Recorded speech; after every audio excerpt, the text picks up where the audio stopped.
diberikan kesehatan sehingga kita bisa berkumpul di ruangan kelas ini ya.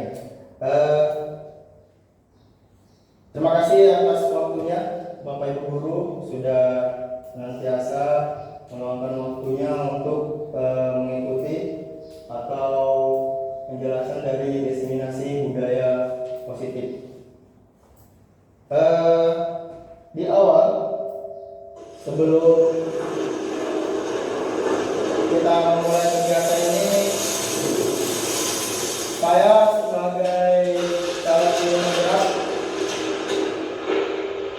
sambil memperkenalkan diri, ya, walaupun Bapak Ibu Guru sudah mungkin kenal saya kan. Nah, sambil memperkenalkan kembali, kami dari calon guru penggerak angkatan 11 Kabupaten Kutai Timur. Nah, materi yang saya akan sampaikan yaitu adalah tentang diseminasi budaya positif. Nah, sebelum masuk, ada yang tahu tentang budaya positif itu seperti apa? Nah, kan ya, jadi kayaknya belum. Makanya di sini saya akan memperkenalkan, dan kami salam guru penggerak dari saya. Nah, sebelum kita masuk tentang materi budaya positif itu seperti apa, karena tadi pada diam semuanya, makanya saya mau meminta konsentrasinya dulu supaya bisa mengikuti materi hari ini dengan baik. Nah, di ice breaking kali ini yaitu ada tepuk pagi, siang, dan malam. Terus yang kedua, tepuk 1, 2, dan 3. Nah, seperti apa tepuk pagi? Nah, tepuk pagi itu sekali. Nah, pagi sekali aja Bu ya. Terus siang 2 kali. Malam tidur, akhirnya nggak ada suaranya. Oke? Nah, kita tes. Pagi, siang, pagi, malam. Gak usah pakai komentar-komentar begitu ya. Oke? Jadi konsentrasi kembali. Karena ini waktu adalah siang, pagi, malam. Sudah bagus. Nah, untuk tepuk 1, 2, 3 ini saya minta Bapak Ibu silakan berdiri.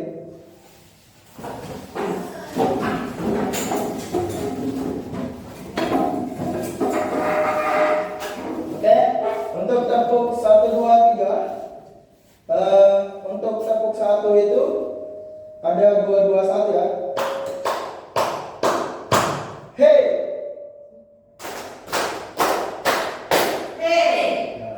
Kalau tepuk 2-nya sama. Ho. Nah, oke lagi. Nah, tes dulu yang pertama dulu. Tepuk 1.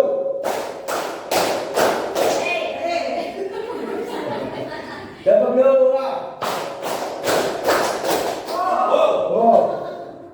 Tepuk 3. Kira-kira seperti apa tepuknya? Oke. Tepuk 3.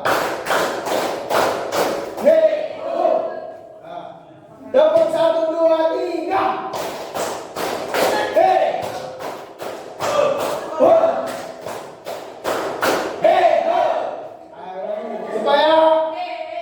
Supaya kerjasama terus ya, pertama itu adalah tidak ngantuk. Jadi 5, 5, 5 kan? 1, 1, 2, 2, 1. Oke.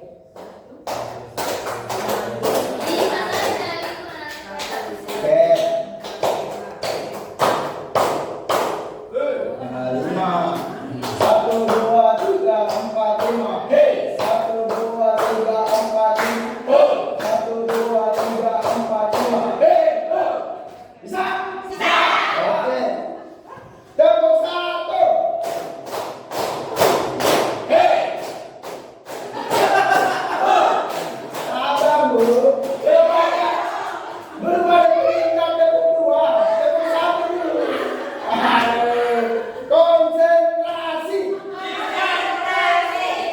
Tepuk, tepuk satu dulu. Tepuk satu.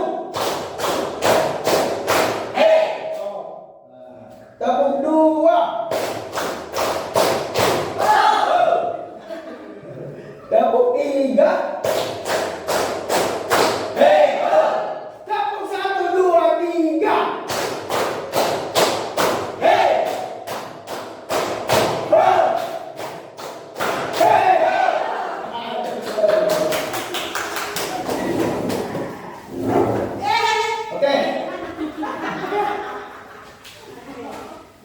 Oke, Bapak Ibu, seperti biasanya supaya kegiatan kita pertemuan kita hari ini lancar, kita harus ada kesepakatan kelas. Nah, di mana kesepakatan kelas ini kita sama-sama menyetujui supaya kegiatan di kelas kita ini lancar dan tertib.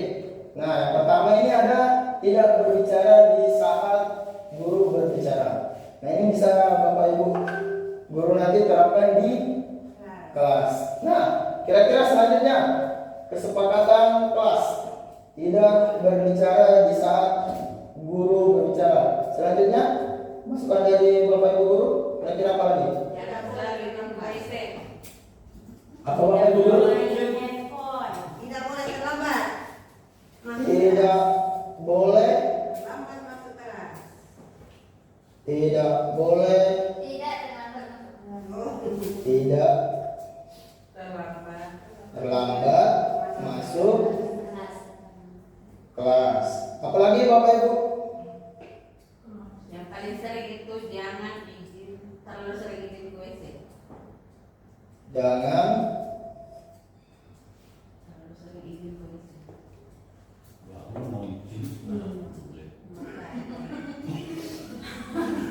jangan Terlalu sering. terlalu sering ke toilet. Ada lagi Bapak Guru? Saling menghargai antara guru dan siswa, siswa dan guru. Nah, itu sudah termasuk yang pertama tadi ya, Bu ya. Kita tambah lagi. Apa? Bu Dewa? Saling menghargai. Saling menghargai sesama. Ya. Teman, Saling menghargai aja ya, tidak mencakup. Ada lagi? mengangkat tangan pada saat Pada saat mau berbicara, berbicara. mengangkat tangan di saat berbicara ya. Oke, cukup ya. Nah, jadi kesepakatan kita ini patut kita laksanakan ya di dalam kelas kita ini. Ini adalah kesepakatan kita bersama. Jadi yang pertama, tidak berbicara di saat guru berbicara atau menjelaskan. Kedua, tidak terlambat masuk kelas. Jangan terlalu sering ke toilet. Ketiga, keempat, saling menghargai.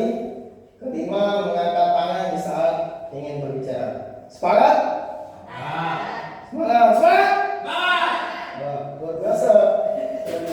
Tambahan dari Oke. Nah, seorang guru yang baik harus memiliki kemampuan dalam mewujudkan budaya positif di sekolah.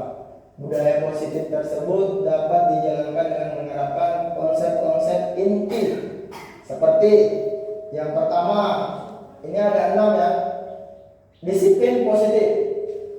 Yang kedua, motivasi perilaku manusia. Yang ketiga, keyakinan sekolah atau kelas. Keempat, kebutuhan dasar manusia. Kelima, posisi kontrol restitusi. 6, segitiga restitusi. Mungkin dari 6 poin ini ada bahasa atau kalimat atau kata yang agak baru ya di telinga Bapak Ibu guru sebagian. Nah, kita masuk ke pertama, disiplin positif. Ada yang kira-kira bisa menjelaskan disiplin positif? Pak Fauzi?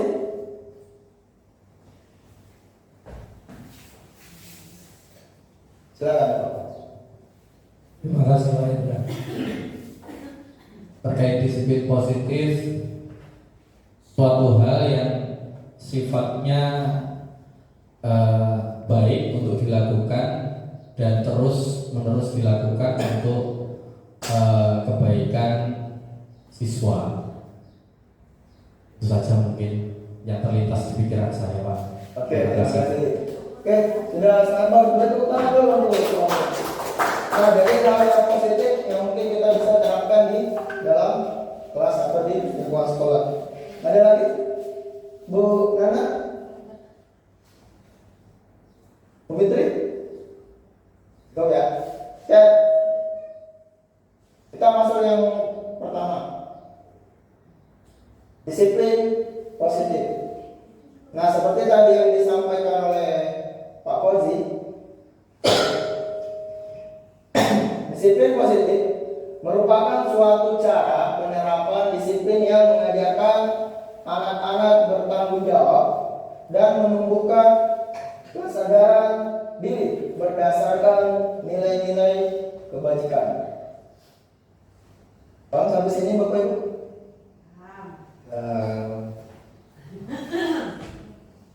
Lanjut, disiplin positif. Disiplin positif lebih ke arah disiplin diri yang dapat mengontrol diri dalam melakukan segala tindakan. Nah, seperti apa? Mungkin dari siswa yang melakukan sesuatu itu harus mengontrol dirinya, bukan hanya seenak-enaknya saja melakukan atau tindakan yang ya seperti itu emosional dan sebagainya. Lanjut, masih disiplin positif. Disiplin diri dapat membuat murid memahami dan menyadari berdasarkan motivasi internal, bukan akibat paksaan, pujian atau hukuman. Jadi maksudnya di sini bukan paksaan itu adalah apa kira-kira bukan paksaan? Bukan sadar diri tanpa harus dipaksa untuk melakukan. Nah, untuk pujian tanpa harus dipuji, ya kan? Jadi dia dengan secara apa ya bahasanya? Ya, boleh sukarela, tanpa hukuman, tanpa harus diberikan hukuman atau ya mungkin bahasa ancaman, ya dia baru ingin melakukan. Nah, di sini ada 6 karakter dalam profil pelajar Pancasila. Nah, mungkin Bapak Ibu guru sudah tahu ya tentang profil pelajar Pancasila, yang dimana ada 6. Itu pertama, beriman, bertakwa kepada Tuhan Yang Maha Esa dan berakhlak mulia. Yang kedua, mandiri. Yang ketiga, berkebinekaan global. Yang keempat, bergotong royong. Kelima, kreatif dan bernalar kritis. Nah, selanjutnya motivasi perilaku manusia ada 3. Nah, Bapak Guru juga bisa sambil melihat. Yang pertama itu untuk menghindari ketidaknyamanan atau hukuman. Nah, motivasi perilaku manusia, jadi motivasi kepada anak itu ya dia untuk menghindari gimana caranya tanpa harus ada hukuman, ya dia ingin melakukan, ya. Nah, terus yang kedua, untuk mendapatkan imbalan atau penghargaan dari orang lain. Nah, di sini kadang setelah mendapat imbalan terus penghargaan dari orang lain baru ingin apa?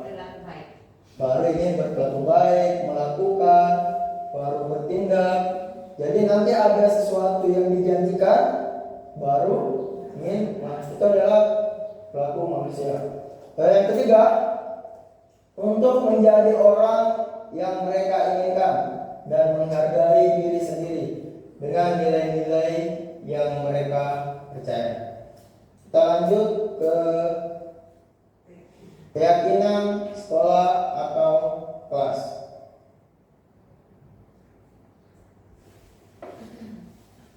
Nah, keyakinan sekolah atau kelas, di sini guru berperan dalam mewujudkan terbentuknya keyakinan sekolah atau kelas dengan adanya kesepakatan antara guru dan murid. Nah, kami menyampaikan seperti ini, berharap kepada Bapak Ibu guru bisa melaksanakan ini di kelasnya. Jadi ada kesepakatan antara guru dan murid yang seperti yang kita tadi laksanakan di awal. Karena kenapa? Kira-kira tujuan dari keyakinan sekolah ini atau keyakinan kelas ini kira-kira tujuannya untuk apa di murid tersebut? Ada yang bisa jawab? Menjadi siswa bertanggung jawab. Oke, gimana Bu Sumet? Terima kasih. Kenapa kita harus mengadakan artinya beberapa pelajaran di kelas? Karena mengajari kita untuk bertanggung jawab. Oke, pertama bertanggung jawab. Ada Bu Fitri? Untuk mendisiplinkan anak. Oke, untuk mendisiplinkan anak. Ada lagi? Dua ya? Nah, itu ada 2 poin tadi yang dari Bu Sumiati, yaitu bertanggung jawab ya. Yang kedua dari Bu Fitri itu adalah mendisiplinkan anak. Nah, kenapa kita perlu melaksanakan atau melakukan kesepakatan di dalam kelas? Karena ini adalah tujuan seperti tadi itu yang disampaikan Bu Sumiati dan Bu Fitri itu bertanggung jawab dan disiplin. Kenapa? Kalau saya yang membuat peraturan itu, mungkin dari Bapak Ibu guru juga mungkin ada yang merasa ini berat saya lakukan. Nah, tapi kalau kita antara contohnya mungkin kita ke siswa atau di kelas membuat peraturan dengan menyepakati antara guru dan murid, maka siswa itu penuh tanggung jawab karena dia sendiri yang membuat aturan tersebut.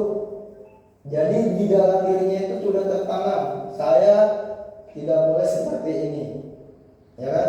Contoh yang tadi kita bikin, tidak boleh berbicara dengan apa? Tidak boleh berbicara di saat guru menjelaskan. Ya. Kalau itu dibuat di dalam kelas dengan kesepakatan kita dengan siswa, maka siswa itu tertanam di pikirannya, karena mereka sendiri di dalam satu kelas itu membuat aturan tersebut. Membuang sampah pada tempatnya itu kita buat di setiap pembelajaran kita selalu buat keyakinan itu. Mau ditambahkan lagi besoknya atau mungkin ada lagi tujuan berikutnya yang perlu ditanamkan ke anak-anak, kita boleh sebelum melakukan pembelajaran di awal kita membuat kesepakatan dulu bersama anak itu. Jadi anak itu seperti yang disampaikan Bu Sumiati itu ada tanggung jawabnya, ya, ada tanggung jawabnya. Terus yang seperti disampaikan Bu Fitri, disiplin dalam dirinya itu langsung ingin melakukannya. Paham sampai seperti ini ya Bu ya? Paham Bu? Nah. Oke, nah selanjutnya tentang keyakinan kelas.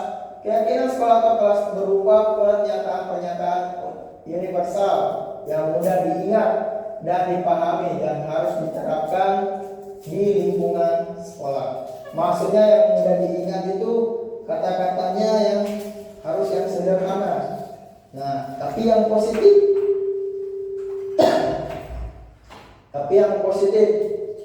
Nah, contohnya mungkin ada kata-kata yang terlalu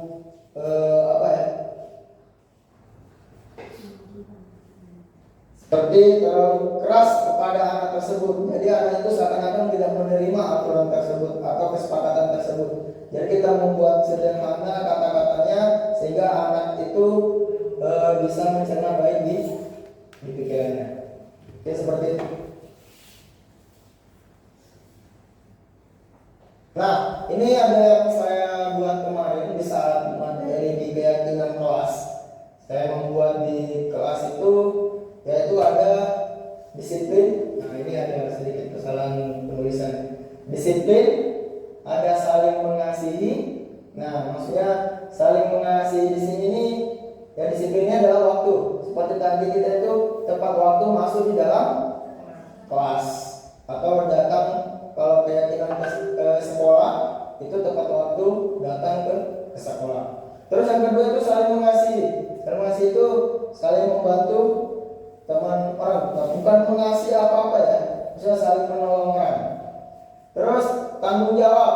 Nah, seperti tadi sampaikan Bu Sumiati itu penuh tanggung jawab. Jadi apa yang ada di dalam kelasnya itu adalah milik mereka dan mereka harus menjaga dengan baik. Terus dia ada kreatif di dalam lingkungan kelasnya. Empati jika ada teman-temannya mungkin kena musibah atau lagi berduka.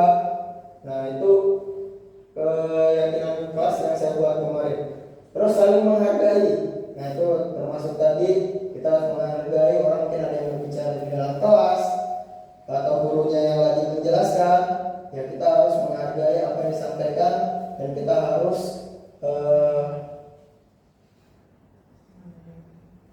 apa itu?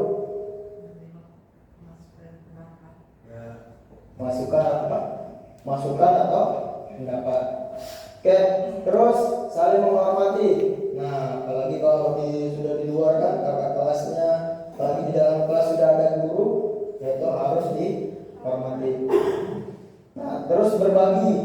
Nah, mungkin kadang kita lihat di dalam kelas itu ada yang nggak bawa sarapan, yang kemarin saya jumpai. Akhirnya kita sarapan bersama, ada temennya yang nggak ikut sarapan. Nah, disitulah kesepakatan kelas, ada yang saya tampilkan kemarin untuk berbagi. Nah, mungkin ada yang temennya mungkin kasih, mungkin ada yang segelasnya 1 sendok, dari sebelahnya 1 sendok, di sini yang kasih lauk, ini yang kasih nasi. Nah, itu akhirnya sama-sama temennya melaksanakan sarapan. Terus mandiri ini itu dimana di saat ada piket ya, tanpa harus diperintah itu langsung melaksanakan piket tersebut. Terakhir, gotong royong. Jadi untuk kebersihan atau di lingkungan kelasnya harus bersama-sama temannya untuk bergotong royong. Mungkin seperti ini yang saya tampilkan kemarin di kelas yang saya ajar kemarin, mungkin bisa sebagai pedoman atau referensi pada Bapak Ibu guru lainnya. Nah, kita masuk ke ice breaking selanjutnya. Nah, karena saya lihat muka-mukanya ini lagi lemas, mungkin karena faktor siang hari ya, faktor siang hari yang lapar, soalnya kita makan bersama nanti. Oke, ini ada pertanyaan di ice breaking saya ini, membuat kalian Bapak Ibu guru kembali konsentrasi, yaitu adalah lingkarilah jawaban yang mana di bawah ini angka 25 dan 26. Saya kasih waktu 5 detik untuk berpikir. Yang tahu silakan naik berikan lingkaran. Silakan. Bu Fitri silakan, dari mulai Bu Fitri dulu. Lingkari jawaban yang benar. Oke, Bu Fitri memilih A. Oke, lanjut. Bu Sumiati lanjut. Lingkarilah jawaban yang mana di bawah ini angka 25 dan 26. Nah, kira-kira yang mana? Angka 25 dan 26. Jawaban yang mana? Oke, Bu Sumiati pilih A juga. Lanjut, Bu Irma. Nanti kita lihat kalau benar. Guru matematika ini angka diri ya. Jadi yang mana? Dari jawaban Irma yang mana kira-kira? Harga diri di bawah ini angka 25 dan 26. Angka 25 dan 26. Nah, Bu Irma pilih jawabannya B. Oke, ingat jawabannya masing-masing ya. Bu Elina, silakan. Oh iya. Benar.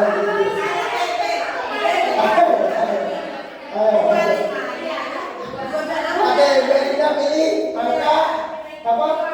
B.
Yang mana kira-kira betul? Kita lihat dulu. Kamu kecil sama dia. Ternyata Bu Maria pilih B juga ya. Oke, ingat jawabannya masing-masing. Coba pilih. Lanjut Bu Anissa. Nah, Bu Anissa mulai berpikir nih. Udah berpikir-pikir katanya. Kira-kira pilihan di mana? Salahkan ya. Salahkan ya. C kamu C. C tapi. Oke, sedikit lagi saudara-saudara. Ya. Bu Nana, silakan. Ya terserah. Ini dah aku bilang harus memilih salah satu, harus memilih. 25, 26. Oke, lanjut. Boleh. 25, 26. Nah, itu jawaban benar itu. Oke, lanjut. Boleh nih. Terakhir. Nah, ini yang paling senior ini kayaknya udah mengarang buana menjawab soal-soal ice breaking. 26. Lingkarilah jawaban. Nah, tadi dari Bu Nana beda sendiri tuh.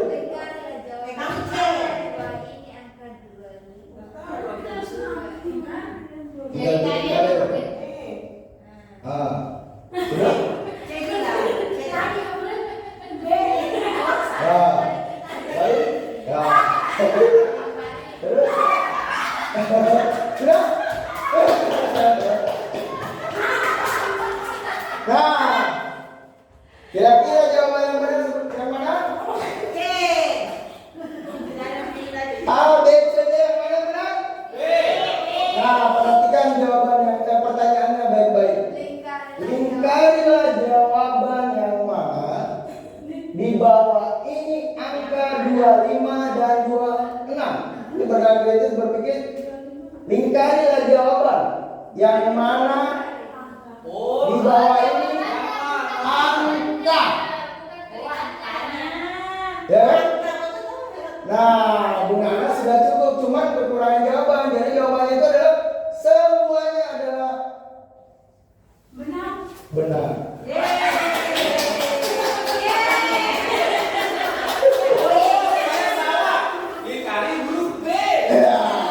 Di sini kan ada pilihlah jawaban. Nggak seperti pilihan ganda kan? Nah, di sini harus benar gitu berpikir. Ya. Jadi perhatikan poin dari pertanyaan yang seperti ini. Jawaban yang mana di bawah ini angka. Kalian terjebak. Ya. Nah, Bu Nana sudah benar tadi 4, tapi kurang 4 lagi. Tapi awal sudah benar. Itu Bu Nana. Paham Bayu? Itu pertanyaannya seperti itu selain buat kita bingung, buat apa lagi Pak? Ini buat supaya berkonsentrasi melihat pertanyaan itu poinnya kemana, Jadi di sini pelajaran dari SBB ini jangan terlalu fokus dengan perkataan orang, ya kan? Lihat dulu poin apa yang disampaikan orang itu. Jadi jangan cuma mendengarkan saja, jangan hanya melihat saja, tapi cerna dulu di kepala. Kadang orang sudah mendengar, mulutnya langsung menyampaikan, padahal yang didengar itu belum tentu harus disampaikan Biasanya dulu. kalau kita ada di sini berarti salah satunya Ya. yang jauh saja. Bukan, ya, kan masih beriman. Jadi di sini bukan salahnya itu ya. Oke, terima kasih. Jadi di sini saya minta dari berita ini fokus dari apa yang ditanyakan, terus melihat poin apa yang dipertanyakan. Ya, jangan melihat ini kan tadi ini yang dilakukan hanya mata aja, melihat oh A B C D. Karena keseringan buat soal A B C D, oh ya sudah jawabannya A, ya kan? Tadi langsung A, oke, ya sudah. Oh enggak, yang betul itu adalah B. Ya, nah, pas tadi Bu Nana, sekali lagi yang tepuk tangan untuk Bu Nana tadi. Oke, adanya yang salah umroh. Masuk ke poin keempat. Ya, itu tadi ada 2. Ditambahkan ada 1 botol. Poin keempat adalah kebutuhan dasar manusia. Nah, dari kita lihat ini kebutuhan kebutuhan dasar manusia ini, kira-kira kebutuhan dasar itu untuk manusia ini di dalam pikiran kita ini seperti apa? Sendok dan garpu. Sudah lihat sendok garpu ya, itu adalah Kan. makan. Memang Bu Irman dokter makan aja. Apalagi kira-kira kebutuhan dasar untuk manusia? Rumah. Kayaknya itu masih ngontrak mungkin ya. Atau rumah. Lalu ada rumah, ada rumah. Apa? Sampai punya rumah tapi tidak pakai. Ya betul, ada pakaian. Apalagi? Waktu. Waktu. Tapi kebutuhan dasar manusia itu dasarnya itu harus Bernapas. bernapas ya. Kan hidup, hak hidup. Oke, pernyataan. Ketika seorang murid melakukan suatu perbuatan yang bertentangan dengan nilai-nilai kebajikan atau melanggar peraturan, hal itu sebenarnya dikarenakan mereka gagal memenuhi kebutuhan dasar mereka. Nah, poinnya di sini yang mana? Kira-kira yang mana? Poin dari pernyataan berikut ini. Ketika seorang murid melakukan suatu perbuatan, ini dia melakukan suatu perbuatan, nah, yang bertentangan dengan nilai-nilai kebajikan atau melanggar peraturan. Hal itu sebenarnya dikarenakan mereka gagal memenuhi kebutuhan dasar mereka. Jadi poinnya di sini itu adalah kebutuhan dasar mereka. Nah, seperti contoh, saya kasih contoh itu makan. Nah, kebutuhannya itu seperti yang disampaikan Bu Irma pertama itu adalah makan. Nah, kalau itu tidak memenuhi kebutuhan mereka, kira-kira apa yang mereka lakukan? Perutnya kan? Oh, kira-kira apa? Kurangnya konsentrasi. Tapi di dalam sini bisa dia melanggar peraturan. Kira-kira apa? Sehingga dia bisa melanggar peraturan. Mengambil makanan temannya, ya kan? Merampas makanan temannya, meminta paksa makanan temannya, bahkan bisa mencuri di kantin, ya kan? Di tempat makan, karena memang sudah kebutuhan dasar mereka harus terpenuhi. Apalagi kira-kira? Contoh tadi, yang kebutuhan dasar mungkin pakaian tadi dari Bu Dewa. Nah, kira-kira dari kebutuhan dasar pakaian itu? Yang mau pakai baju baru, terus tidak punya, mencuri aja gitu. Bisa juga. Kurang kasih sayang orang tua. Ya boleh. Cinta ada cinta dulu. Ya, lihat ini gambarnya boleh. Kalau diperhatikan ada pernyataannya di sini. Kita lihat gambar.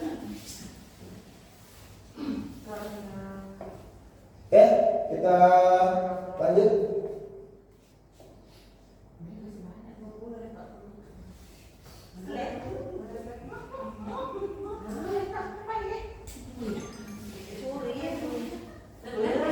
Kebutuhan dasar manusia. Nah, seperti yang tadi kita sampaikan itu ada 5. Kalau diperhatikan mungkin saya dulu ya. Ada pertama yaitu adalah suaranya. Pertama adalah Aduh, ini suara guru begini mana? Bertahan hidup. Oke, bertahan hidup. Yang kedua? Yang ketiga? Yang keempat? Yang kelima? Seperti yang tadi kita kayak makan, terus pakaian dan sebagainya. Inilah kebutuhan dasar yang harus dipenuhi adalah bertahan hidup. Nah, dari 5 poin nanti ini, inilah yang dirasakan. Ada salah satu kemarin kita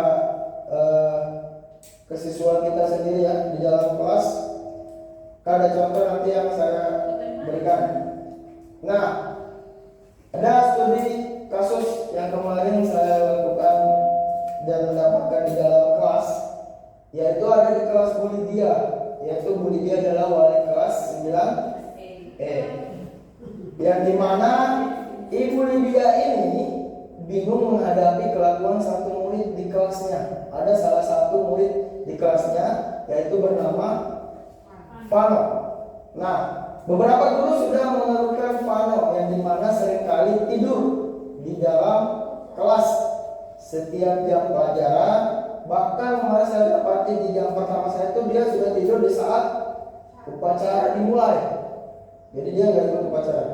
Nah, selanjutnya jika Anda menghadapi situasi seperti Ibu Lydia, apa yang akan Anda lakukan? Nah, menurut Anda kira-kira apa alasan Vano melakukan hal itu? Ada yang bisa selain menjadi seperti Ibu Lydia? Pertanyaan sini, apa yang akan Anda lakukan? Dan Bu Sumen. Oke, terima kasih. Kalau saya di posisi Bu Lydia, saya akan memanggil Vano, bertanya, Vano, kenapa setiap pembelajaran kamu selalu tidur? Kamu tidur jam berapa kalau malam? Oke, tepuk tangan dulu. Oke, jadi dari Bu Sumiati tadi ini, pertanyaannya di sini adalah apa yang akan Anda lakukan? Jadi yang dilakukan ke Vano itu ya memanggil anaknya dan ditanyakan jam berapa Vano tidur kalau malam, seperti itu ya. Terus yang kedua, ya, apa yang dikerjakan di saat? Oke. Nah, untuk selanjutnya di sini, menurut Anda kira-kira apa alasan Vano melakukan hal itu? Oke, dari Bu Anissa ya. Alasan Vano biasanya anaknya itu main game. Oke, main game. Karena alam tidurnya ya. Ya, tidurnya larut malam. Main TikTok. Oke, main TikTok. Nonton juga ya, nonton Ya, TikTok. nonton video. Nonton video. Oke, lagi Bu? Nongkrong. Ini di luar. Nah, kira-kira dari Bu Anissa ini apa yang akan Anda lakukan kira-kira? Kalau dia pamit tuh aktivitasnya di malam hari itu seperti yang Ibu tadi sampaikan. Untuk langkah pertama mungkin menasihati Vano. Terus diperhatikan sekitar seminggu atau 2 minggu, dan itu terjadi lagi secara ini ya kita panggilan orang tua. Itu seperti itu Pak. Jadi lebih mengetahui dan kita pun ada kerjasama dengan orang tua. Itu seperti itu. Oke, terima kasih. Dan terima kasih Bu Anissa. Jadi menurut Bu Anissa, kenapa Vano melakukan hal itu di malam hari itu karena main game, nonton video, main TikTok, nongkrong, ya. Jadi menurut Bu Anissa itu apa yang harus dilakukan yaitu memanggil anaknya dulu, ya, mempertanyakan kenapa dia bisa tidur di dalam kelas, ya kan? Jadi nanti ada alasannya itu. Nah, jadi dari yang tadi apa? Yang kebutuhan dasar manusia tadi ini, yang 5 ini yang akan kita penuhi untuk masalah si Vano. Nah, jadi lanjut tadi studi kasus yang Vano yang tidur di dalam kelas itu, kita masuk di alasan Vano yang pertama. Nah, perhatikan, tiap malam begadang bermain game. Nah, seperti yang disampaikan tadi Bu Anissa itu. Nah, dan orang tuanya tidak pernah memperhatikannya. Nah, di sini nih Vano bermain game sampai larut malam, tapi orang tuanya tidak memperhatikan atau menegur atau seperti apa. Mungkin melihat di dalam kamarnya apa yang dilakukan Vano. Jadi mungkin orang tuanya masih sibuk juga dengan kegiatannya. Dari sini bermain game, maka jam tidur Vano jam 12 malam. Ini dari alasan Vano yang pertama. Dan bangun jam 6 pagi. di mana usia remaja itu butuh tidur kurang lebih 9 jam. Nah, kalau kita lihat dari jam 12 malam sampai jam 6 pagi, itu ada berapa jam tidurnya Pano? 6 jam. Jadi kurang 3 jam. Ya, dari asuran remaja butuh tidurnya itu kurang lebih 9 jam per hari. Nah, jadi di sini Fano itu dasar yang sedang dipenuhi oleh Fano adalah kebutuhan untuk mencukupkan waktu tidur agar Fano hidup lebih sehat dan seimbang. Jadi yang pertama itu tujuannya Fano itu adalah bertahan hidup. Di bertahan hidup ini Fano menambah jam tidurnya karena efek dari jam tidurnya di saat malam hari. Jadi kekurangan tidurnya Fano itu karena dia butuh untuk bertahan hidup, maka Fano mencukupkan waktu tidurnya di sekolah karena ada kegiatan di setiap hari untuk hidup lebih sehat dan seimbang. Maka dari tugas kita dari alasan Fano ini kita mencari solusi yang seperti disampaikan Bu Anissa tadi. Kita mempertanyakan kenapa dia bermain game, karena dengan orang tuanya tidak pernah memperhatikannya atau mungkin terlalu cuek, maka kita harus memanggil.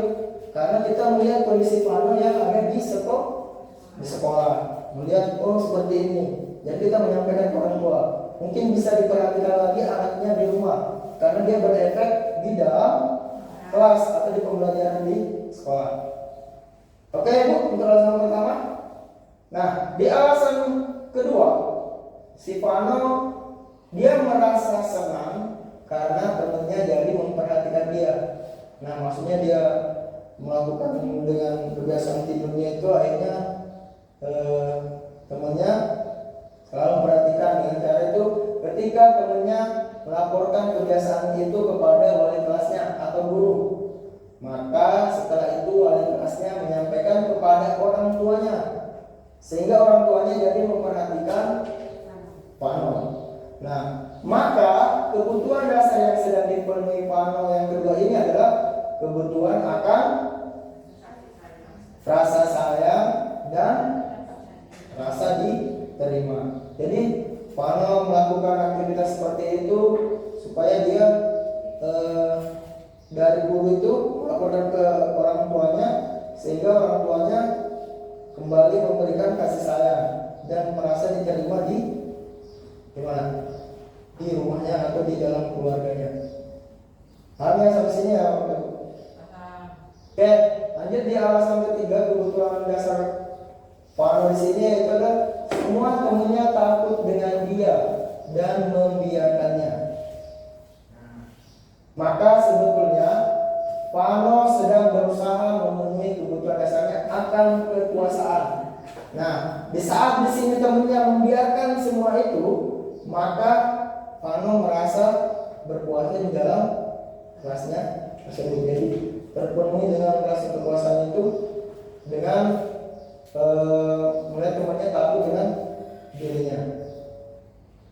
Lanjut, keempat, dalam pembelajaran kadang merasa bosan dengan mata pelajaran tertentu karena dia ingin mata pelajaran tertentu yang dia sukai. Maka Fano sedang berusaha memenuhi kebutuhannya akan kebebasan. Jadi di sini kadang dia tidur itu kenapa? Karena ada mungkin beberapa pelajaran menurut dia gurunya itu hanya sekedar mengajar aja, hanya sekedar menyampaikan saja, ya kan? Tanpa mengetahui kondisi siswanya seperti apa, ya? Apa yang dialami siswanya, terus apa yang dilakukan di malam harinya. Mungkin hanya guru masuk, tolong kerjakan halaman sekian, nomor sekian, mungkin materi sekian, gini. Nah, itu mungkin Fano di situ merasa bosan dan akhirnya dia membawa tidur. Nah, di situ jadi kebebasan si Fano. Alasan terakhir yang kelima itu dia melakukan karena ingin melihat wajah teman-temannya eksal. Nah, jadi dia membuat dirinya bisa senang seperti apa ya. Karena dia kerjanya tidur saja di dalam kelas. Ekspresi teman-temannya itu lucu, maka berarti Fano sudah berusaha memenuhi kesenangan berkeluarga. Jadi di sini kebutuhan berikutnya adalah kesenangan. Seperti tadi ada 5 poin ya. Yang pertama adalah apa tadi? Kebutuhan dasar manusia? Bertahan hidup. Apa lagi? Kasih sayang dan rasa sayang. Nah, kasih sayang dan rasa diterima. Ketiga? Penguasaan. Ayo. Penguasaan. Penguasaan. 4? Kebebasan. Kebebasan. 5? Kesenangan. Tepuk tangan untuk Ibu Dewan. Karena beliau langsung catat tadi ya. Dapat hadiah beli mineral. Posisi kontrol restitusi. Nah, mungkin kalau dari bahasa restitusi mungkin agak asing ya di telinga Bapak Ibu. Atau sudah ada yang tahu restitusi itu seperti apa? Tahu saya retribusi. Tahu saya retribusi itu. Bayar pajak. Oh, bayar pajak. Yang penting jangan di pelesetinnya, itu bahaya. Ya, paham. Oke, cukup ya. Jadi kalau di sini kita mengambil dua kata ini ada posisi kontrol. Nah, kira-kira dari posisi kontrol ini, nah itu bahaya juga. Jadi posisi kontrol, apa yang harus dilakukan dari aktivitas Pano tadi itu? Nah, kita tidak usah ambil restitusinya dulu. Untuk posisi kontrolnya, apa yang mungkin Pak Fauzi sedikit. Terima kasih. Mungkin posisi guru di sini bisa senantiasa memantau, kemudian bagaimana mengetahui tindak lanjutnya setelah guru senantiasa memberikan atau menggali informasi tadi. Tentunya juga memberikan saran, kemudian bagaimana setelah itu terjadi, maka posisi guru tetap memantau jangan sampai si kasusnya Fano tadi bisa berulang lagi. Oke, sebentar untuk Pak Fauzi. Jadi posisinya di sini menurut Pak Fauzi itu tetap mengontrol atau ya memantau siswanya ya yang dia. Ada lagi dari. Nah, silakan Bu. Terima kasih. Menurut saya untuk posisi kontrol di sini bagaimana apa yang dilakukan siswa itu kita awasi secara kontinu. Apapun yang kita sampaikan yang merupakan perilaku baik itu kita awasi secara kontinu dimanapun siswa tersebut berada, apakah di lingkungan sekolah ataupun di rumah. Terima kasih. Bukan dulu. Masih semangat, Bapak Ibu? Oke, dari kalau Bu Erlina itu adalah dari Pak Fauzi tadi memantau. Kalau Bu Erlina yaitu mengawasi. Jadi di sini ada nanti beberapa poin, Bapak Ibu, yang harus dilakukan kita sebagai guru. Nah, kita sama-sama melihat ya. Nah, 5 posisi kontrol restitusi. Nah, kita sama-sama melihat ada 5 poin di sini, yaitu adalah guru sebagai penghukum. Kedua, guru sebagai pembuat merasa bersalah. Ketiga, guru sebagai teman. 4, guru sebagai pemantau. 5, guru sebagai manajer. Nah, kira-kira di 5 poin ini kita nanti posisi kontrol kita sebagai guru kita kira-kira memilih yang mana? Nah, Bisa yang ketiga, guru sebagai teman. Sebagai teman. Nah, kita lihat dulu dari poin-poin dari 5 poin tersebut. Nah, kalau sebagai penghukum, di sini guru berbuat menunjuk, ya toh, menghadir, menyakiti, menyindir. Ya, itu kalau guru yang sering menghukum ya.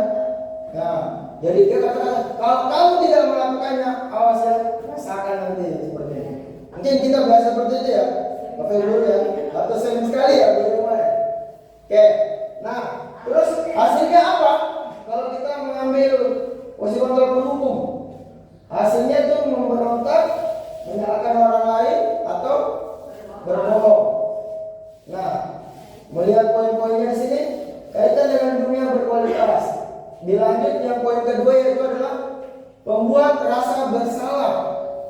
Nah, membuat rasa bersalah di sini kadang gurunya itu berceramah dan mengatakan seharusnya, terus ibu kecewa, ya kan? Guru merasa kecewa, akhirnya anaknya itu merasa bersalah. Nah, terus guru biasa berkata seperti itu, kamu seharusnya sudah tahu ibu ini sudah lelah, sudah capek, bahasa biasanya mungkin ya. Gimana? Oh, coba saya suara Ibu Irma kalau membuat rasa bersalah dari kata-kata Bu Irma biasanya kalau mengambil posisi kontrol membuat rasa bersalah. Kamu itu seharusnya sudah tahu, ibu lelah sekali, ibu capek, ibu stres. Nah, seperti itu ya. Jadi dari kontrol seperti ini. Nah, selanjutnya kita ke teman, ya, membuat alasan-alasan untuk muridnya. Nah, berkata, ayolah lakukan demi ibu. Ini bahasa seperti kalau kita berteman ya, sebagai teman ya. Nah, masa kamu tidak mau ingat apa? Tidak mau membantu ibu, iya kan? Kita seperti itu kan kepada teman. Ayolah, masa kalian tidak mau bantu saya? Seperti itu kan biasanya ya. Nah, untuk di pemantau seperti tadi pengawasan ya, seperti di Sambuarinya itu menghitung dan mengukur. Maksudnya itu tingkahnya ya, atau apa ya, langsung apa peraturannya ya untuk pemantau. Jadi pemantau ini hanya fokus ke pengawasan, melihat aja ya, melihat aja. Nah, yang terakhir ini adalah manajer mengajukan pertanyaan-pertanyaan ini dari guru tadi yang dicontohkan oleh Ibu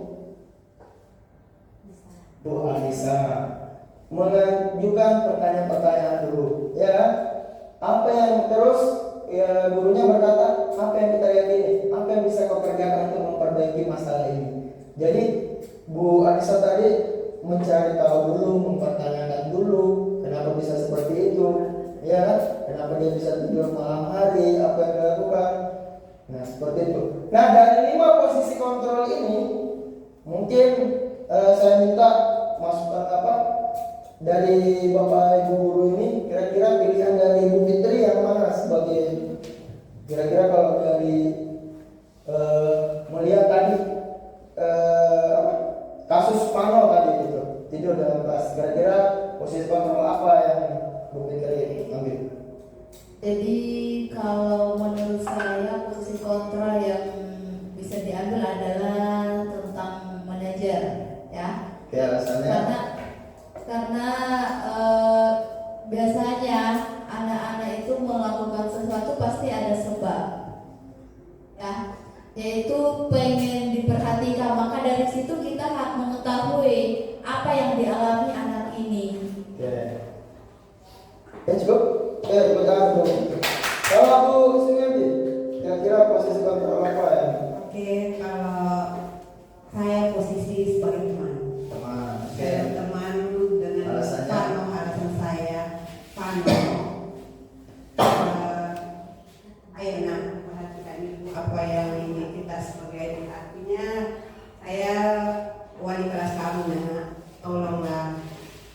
Ayo kita melakukan yang terbaik ya. Oke. Jadi sekarang bicara bersama teman ya. Kita tolong, ayolah, masa tidak kasihan sama ibu ini, ya kan sudah capek, ya kan? Begitu kan? Ya. Kalau Ibu Irma berarti apa? Kalau saya kan memilih sebagai manajer. Manajer ya? Alasannya? Saya akan saya akan bertanya kepada si Pano, mengapa dia melakukan hal-hal seperti itu, hal-hal yang tidak baik. Kemudian nanti saya akan mengarahkan dia untuk membuat yang lebih baik lagi, supaya dia tidak seperti itu lagi. Saya akan memantau juga. Jadi lebih dulu. Jadi kalau itu saya akan menjadi manajernya dia. Saya akan membuat pertanyaan-pertanyaan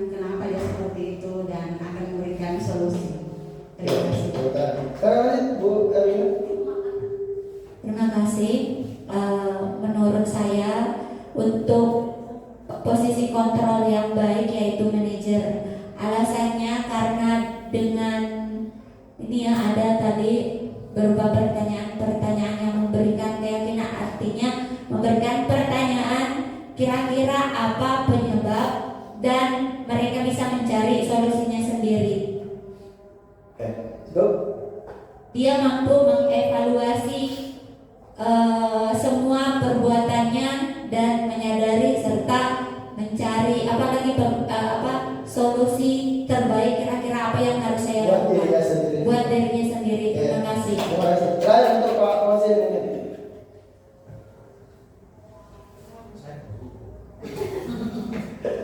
Baik, terima kasih untuk waktunya. Kalau saya cenderung lebih ke manajer ya. Saya posisikan diri sebagai manajer. Bagaimana kemudian kita ini tetap bisa menguatkan si anak terkait dengan kelemahan dia, meskipun itu dia berpikir ini adalah sebuah hal yang kurang baik bagi dia, maka jangan sampai terus kemudian dia merasa bersalah. Tetap kita menjadikan dia sebagai seorang yang memiliki kemampuan. Maka tentunya saya akan posisikan diri sebagai seorang manajer bagi siswa saya. Terima kasih. Terima kasih. Oke, terima kasih. Sekali lagi beri tepuk tangan untuk kita semua. Nah, lanjut. Nah, posisi kontrol restitusi. Nah, di antara kelima posisi kontrol tersebut sebaiknya seorang guru menggunakan posisi kontrol sebagai manajer, ya kan? Tapi yang teman sama ini nggak salah. Tapi kalau saya sebagai guru, saya mengambil posisi kontrol sebagai manajer. Kenapa? Kenapa dari 5 posisi itu 4 yang kita atur, misalnya ini satu aja yang tinggal. Oke. Ini ya. Nanti Ibu Anissa di sesi pertanyaan nanti ya. Nanti kita saksikan dulu semua penjelasannya. Nanti Ibu Anissa memberikan pertanyaan. Baik ya, Bu Anissa ya. Jadi dari saya di sini mengambil manajer, posisi kontrol sebagai manajer. Untuk posisi kontrol restitusi sebagai manajer, guru dapat berbuat sesuatu bersama murid, mempersilahkan murid bertanggung jawab dan mendukung murid agar dapat menemukan solusinya. Jadi maksudnya di sini kita ini mempertanyakan dulu ke anaknya, ya kan? Berbuat sesuatu bersama murid itu seperti tadi yang disampaikan sendiri dari Bu Anissa tadi itu kan, sama Bu Erlina juga kan. Jadi dia bisa bertanggung jawab, ya kan? Dengan apa yang dia lakukan tadi, ya kan? Dan sehingga mempertanyakan dengan masalahnya tersebut, kita bisa dia bisa menemukan solusinya. Dilanjut, selain itu posisi manajer mengacu pada restitusi yang dapat menjadikan murid sebagai manajer bagi dirinya sendiri sehingga dapat tercipta identitas positif pada diri murid. Jadi sebagai manajer itu sebagai yang mengatur dirinya sendiri, ya, sehingga dia bisa menciptakan identitas positif buat dirinya sendiri. Contohnya tadi, kalau saya tidur jam 12 malam, bangunnya jam 6 pagi itu tidur saya nggak cukup, bisa membuat saya di sekolah, di kelas mengganggu di saat mengikuti pembelajaran. Oke. Nah, dari segitiga restitusi dari sini tadi ada 3 tahap dari kasus Pano tadi itu. Nah, tahapan dalam segitiga restitusi di sini yaitu menstabilkan identitas. Yang kedua, validasi tindakan yang salah. Yang ketiga, menanyakan keyakinan. Menstabilkan identitas di sini yaitu dilakukan berdasarkan prinsip bahwa membuat kesalahan adalah bagian dari proses pembelajaran yang nantinya akan menggeser identitas gagal ke arah identitas sukses, ya kan? Jadi di sini prinsipnya itu berdasarkan kesalahan dia itu dari proses pembelajaran si Pano ini, gimana nanti dia dari pembelajaran dari sikapnya yang tadi itu bisa menjadi yang identitasnya, yang kelakuannya itu negatif sehingga menjadi positif. Nah, menstabilkan identitas. Berbuat salah itu hal yang manusiawi, ya. Jadi semua manusia itu pasti pernah berbuat salah. Ya enggak? Ya. Ini udah mulai kali ini. Tidak ada manusia yang sempurna. Setuju? Nah, kita pasti bisa menyelesaikan permasalahan, ya. Tidak tertarik untuk mencari tahu siapa yang benar. Jadi di sini tuh semua masalah pasti kita bisa selesaikan, ya kan? Jadi di Bapak di sini, saya sebagai guru di sini itu tidak menyalahkan siapa yang benar, siapa yang salah di sini.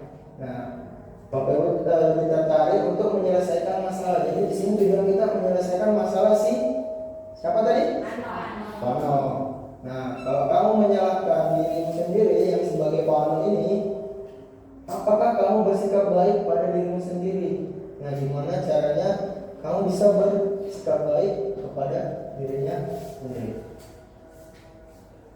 Nah, terakhir, validasi tindakan yang salah. Jadi tindakan yang salah ini adalah berdasarkan prinsip bahwa setiap perilaku berupaya memenuhi suatu kebutuhan tertentu. Jadi seperti tadi kebutuhan manusia, ya, kebutuhan dasar manusia. Sehingga guru atau orang tua akan bergeser dari pemikiran stimulus respon menjadi proaktif, serta akan lebih mengenali dan mengakui kebutuhan murid dan kita langsung aja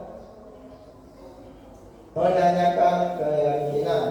Nah, menanyakan keyakinan sini dilakukan dengan memberi pertanyaan-pertanyaan bermakna kepada murid atau anak untuk memunculkan motivasi secara intrinsik sehingga mampu mengaitkan keyakinannya dengan tindakan yang salah. Jadi maksudnya ini menanyakan keyakinannya seperti apa? Agar dia nggak melakukan kebiasaan buruknya tersebut, ya, tidur tengah malam, nongkrong, main game, nonton, dan segala macam. Nah, di sini ada 6 poin menanyakan keyakinan. Apa nilai yang kita percaya di sekolah kita?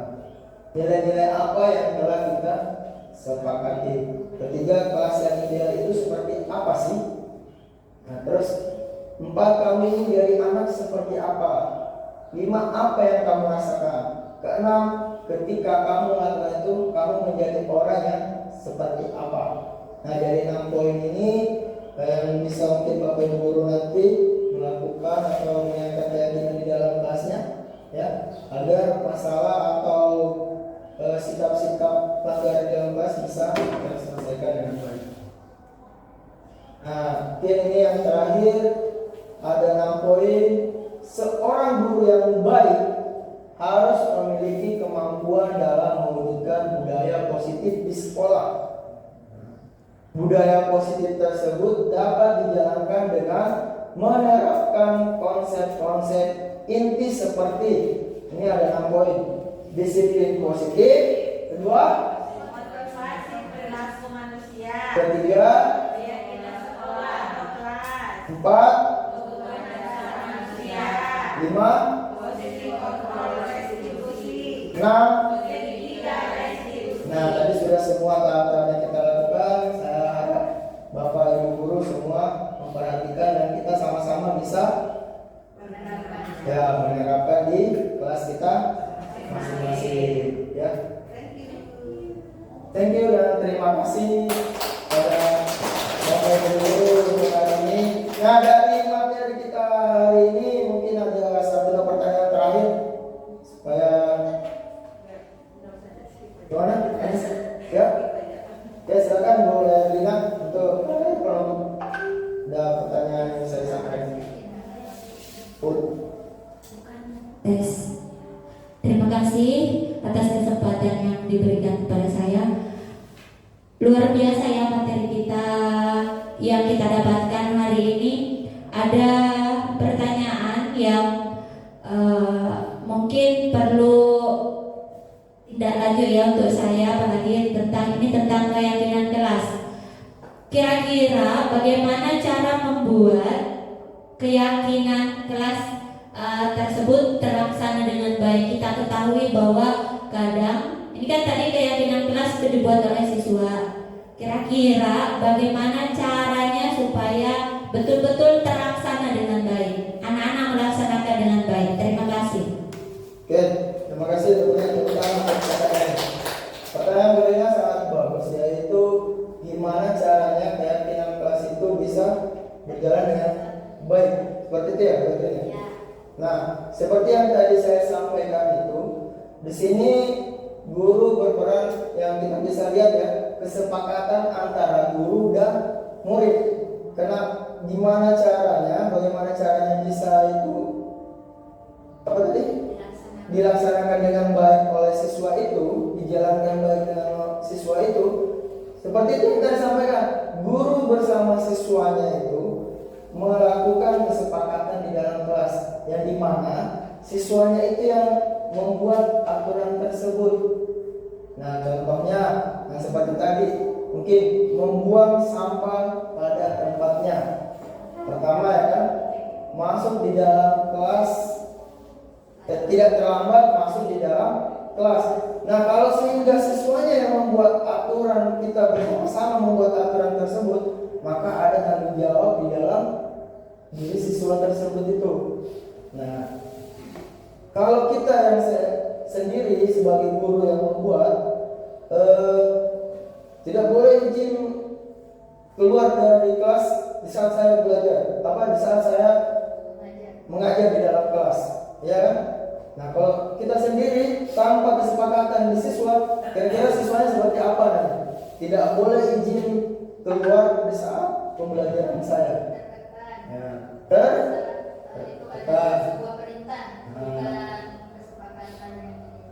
Nah, jadi bisa jadi siswanya itu atau muridnya bosan di dalam kelas atau bahkan cuek dengan gurunya karena ada kesepakatan yang tidak disepakati oleh siswa. Jadi ini tersendiri. Jadi kalau kita sepakat dengan siswa dan gurunya, maka di situ ada tanggung jawab dari siswanya tersebut. Bagaimana Bu Rina?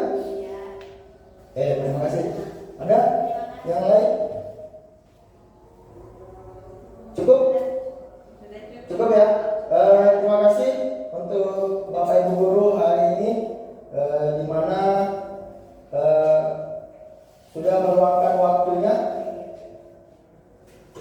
untuk mengikuti diseminasi budaya positif hari ini. Alhamdulillah berjalan dengan baik dan Bapak Ibu gurunya juga sangat menikmati sekali materi hari ini, menikmati sekali ya. Kita hari ini sama-sama. Semoga budaya positif kita ini bisa kita terapkan di dalam sekolah kita, terkhusus di dalam kelas kita, sehingga budaya positif dan siswanya juga melakukan hal-hal yang positif dan disiplin semuanya. Terima kasih untuk hari ini dan waktunya. Dari saya Hendra Biansa, calon guru penggerak angkatan 11 Kabupaten Kutai Timur. Jika ada salah dan perkataan yang tak disengaja ataupun disengaja, saya mohon maaf. Terima kasih dari saya. Assalamualaikum warahmatullahi wabarakatuh.